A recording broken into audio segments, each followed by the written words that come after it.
من المؤمنين رجال صدقوا ما عاهدوا الله عليه فمنهم من قضى نحبه ومنهم من ينتظر وما بدلوا تبديلا ليجزي الله الصادقين بصدقهم ويعذب المنافقين إن شاء أو يتوب عليهم إن الله كان غفورا رحيما.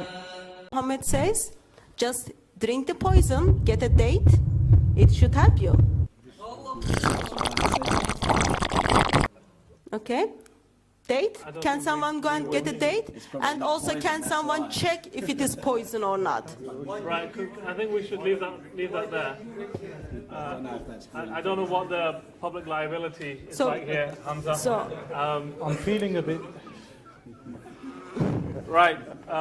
So of course someone needs to question if that is poison or some deception is going there or not. I'm sure we will check that.